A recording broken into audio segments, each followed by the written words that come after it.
स्वागत है आपका और एक नए वीडियो में और एक नए टॉपिक के साथ। तो चलिए दोस्तों वीडियो स्टार्ट करते हैं। आशा करेंगे पसंद आएगा और पसंद आए तो लाइक और शेयर जरूर से कर दीजिएगा और चैनल पर पहली बार आए सब्सक्राइब नहीं किया तो साथ में सब्सक्राइब भी कर दीजिएगा। चलिए start. At the international level, India has contributed significantly to UN peacekeeping missions and has been very vocal about the need to incorporate gender perspectives into peace and security policies. India was the very first country to deploy an all-women formed police unit to Liberia in 2007. आप जिस speed के साथ निकले सारे लोग पैसे के लिए, खासकर हालात बड़े अजीब से हैं कि पता नहीं ये क्या है कि आपने कोई मुल्क छोड़ा नहीं है अभी तक। मेरा मकसद है कोई 2-4 मुल्क के पीछे बचे हैं, उनको भी बुला लेते हैं आप। यूरोप से भी पैसे आ सकते हैं, बल्कि यूरोप के हाई कमिश्नर से पीटीआई के लोग मिल रहे हैं। पाकिस्तान बनाता है जांगिए, पाकिस्तान बनाता है बनियान, पाकिस्तान बनाता है तौलिए। ये पाकिस्तान के हाई एंड मैन्युफैक्चरिंग है, ये हाइट ऑफ टेक्नोलॉजी है पाकिस्तान की। ईरान कितने जांगिए खरीद लेगा पाकिस्तान से? कल जब इनके बच्चे बड़े होंगे, इनकी आपस में शादियां होंगी, तो हमारी नस्लें क्या होंगी?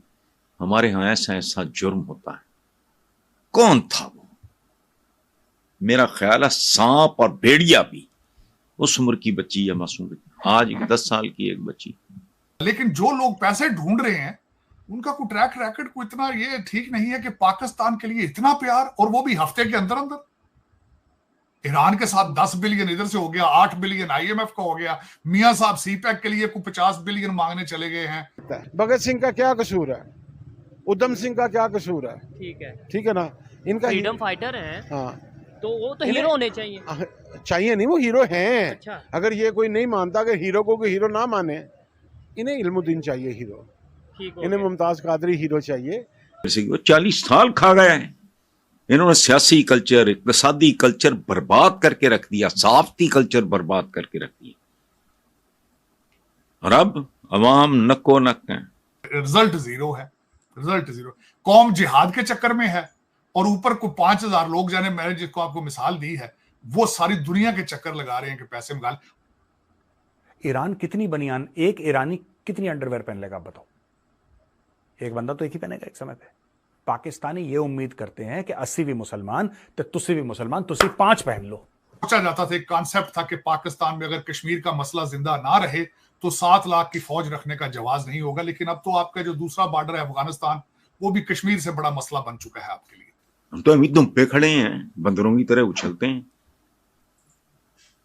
वो एक दरख्त से छलांग मारी, दूसरे पे चढ़ गया, दूसरे पे गए, तो कौन है? आलम इस्लाम ने तो माचिस ईजाद नहीं की। गालिब ने गोरे के आने के बाद जब माचिस देखी, वो पागल हो गया था।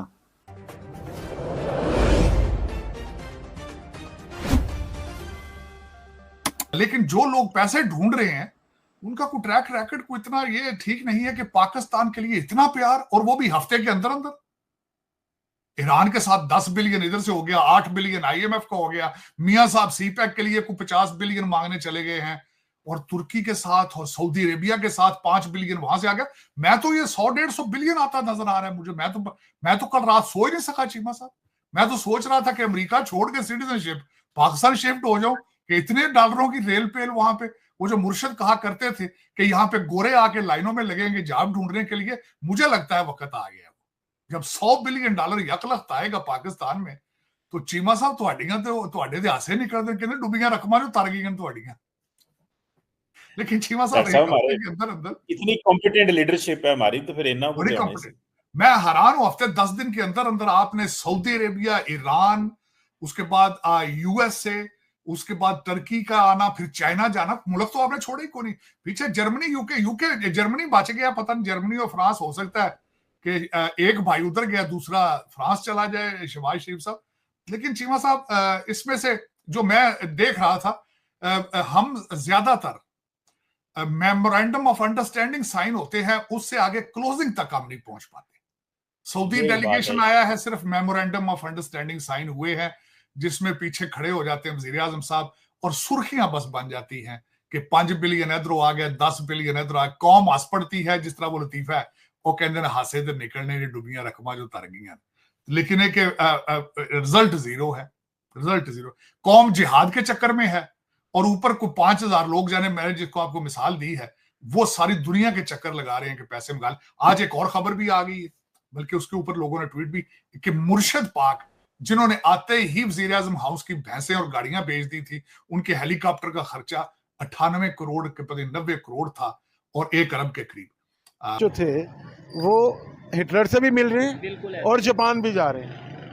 यानी कि उस टाइम पे इंटरनेशनल पॉलिटिक्स को, जियोपॉलिटिक्स को समझ उन्होंने रहे हैं। पूरी दुनिया को ये बताया कि हिंदुस्तान एक कौम है जो आज़ादी चाहती है और ये हमारी फौज है। और जो जापान में ये हिंदुस्तान से जो फौजी गए हुए थे, फौजी बन के लड़ने के लिए वहाँ कैद थे, उनको आज़ाद करवा के तो वो आर्मी बनाई, ऐसे ही है, लॉन्च की आर्मी, उसकी सेरेमनी करवाई और एक बड़ा काम उन्होंने। अच्छा, उस एक चीज मैं ये जानना चाहता हूँ, क्या उस आर्मी में सिर्फ हिंदू थे? नहीं नहीं नहीं नहीं, नहीं।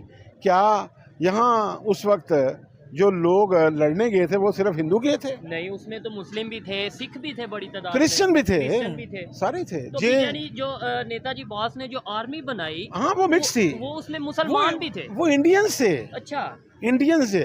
जब उस वक्त तो पाकिस्तान था नहीं, तो वो इंडियन आर्मी थी ना। जिस तरह जब 1857 में जिन फौजियों ने बगावत की, उनमें सिर्फ मंगल पांडे तो नहीं था, बिल्कुल, उसमें तो और भी बहुत से थे। उसमें मुसलमान भी थे, उसमें सिख भी थे, उसमें क्रिश्चियन भी थे। तो इसी तरह जब कोई भी चीज़ बनती थी तो उसमें सारे हिंदुस्तानी होते थे। जो चंद्र बोस साहब थे ना, सुभाष चंद्र बोस, ये तकसीम के खिलाफ थे। अच्छा, तकसीम के खिलाफ थे, इंडिया पाकिस्तान की तकसीम के हाँ, इंडिया पाकिस्तान की तकसीम, ठीक हो गया। अच्छा, इसमें एक चीज़ ये भी मेरे माइंड में ये सवाल था जब मैंने ये टॉपिक सेलेक्ट किया, तो ये सवाल था जो मैंने थोड़ा सा स्टडी किया कि शायद गांधी जी के वो फॉलोअर थे, ठीक है, लेकिन उनका नजरिया थोड़ा चेंज था गांधी जी से। नहीं, चेंज नहीं था, मुतसादम था। अच्छा, वो दो अलग इंसान थे। ठीक हो गया। देखे ना, एक शख्स अदम तशद्दुद, हम तो अभी दुम पे खड़े हैं, बंदरों की तरह उछलते हैं। वो एक दरख्त से छलांग मारी, दूसरे पे चढ़ गया, दूसरे पे कौन है? आलम इस्लाम ने तो माचिस ईजाद नहीं की। गालिब ने गोरे के आने के बाद जब माचिस देखी वो पागल हो गया था। मिर्जा गालिब जीनियस था। कहा कैसी कौन है जो जेब में आग लिए फिरती? आपके मुहावरा क्या था? आग लैंड आई तो घर वाली बन बैठी। गरीबों घरों में चूल्हे तो टूटे भजे होते थे, आग उगनी होती थी। चौधरी के घर जाके वो पाथी जिन्हों कहते उपला कहते हैं उर्दू, गोबर का, हो चुका आहिस्ता आहिस्ता 16 लाख घड़ी अल्लाह खैर चला। तो ये क्या औकात है? ये जो MRI मशीनें, मॉडर्न हॉस्पिटल, मॉडर्न साइंस, ये भी है अपना तिब्बी जो कुछ है, सारे आलात सारे उनके, जहाज उनके, ट्रेनें उनकी, गाड़ियां उनकी, मोटरसाइकिलें उनकी, सारा कुछ उनका, सेलफोन उनके, कैमरे उनके, टीवी उनके। अब हो क्या? ब्लड टेस्ट कराना, ब्लड ग्रुप का पता कराना है, वो मेरे फुफा जी ने, ये तोड़े ताया जी ने कराया, कख भी नहीं, पल्ले है ही कुछ नहीं। फिक्री तौर पे कंगाल लोग, और किस दीन के दावेदार जिसका हुक्म है, वाह क्या दुआ है, रब्बे ज़िदनी इल्मा। थैंक यू दोस्तों, वीडियो को यहाँ तक देखने के लिए। और तो वीडियो आपको कैसी लगी कमेंट में लिख कर जरूर बता दीजिएगा। फिलहाल आपसे विदाई ले रहे, मिलेंगे और अपने वीडियो में आपके साथ। टिल देन, जय हिंद, जय भारत।